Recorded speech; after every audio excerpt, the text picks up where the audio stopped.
Negeri ini adalah lukisan sang pencipta yang terbentang luas, seperti permadani dengan tetesan embun yang menghantar sang surya terbit di ufuk timur.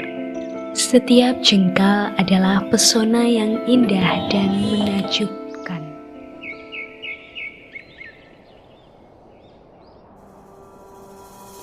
Desa wisata Plosorejo menjadi bagian belahan bumi pertiwi, menyimpan jutaan potensi yang ada di dalamnya, merupakan sumber kekayaan yang tersimpan dan dapat diharapkan kemanfaatannya. Budaya, wisata, dan literasi merupakan elemen yang menjadi ujung tombak Desa Plosorejo. Desa Plosorejo terdapat pusat literasi yang diberi nama Perpustakaan Samudra Pustaka, di mana keberadaannya sudah tidak diragukan lagi dengan dinobatkan sebagai juara 1 perpustakaan desa kelurahan terbaik tingkat nasional di tahun 2021. Kearifan lokal yang masih kental dengan masyarakat sebagai perwujudan nilai seni untuk melestarikan budaya peninggalan nenek moyang.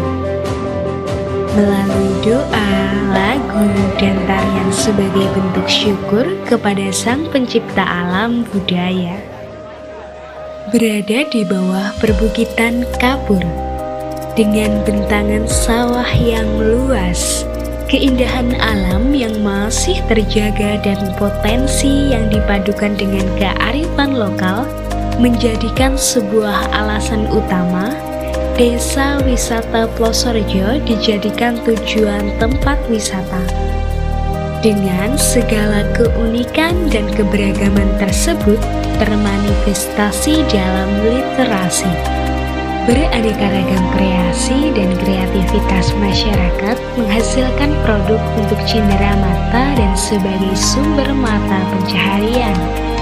Bersih, rapi, indah, aman, dan nyaman. Elok desa yang sangat menakjubkan, tiada henti membuat candu yang bertumbuh menjadi rindu.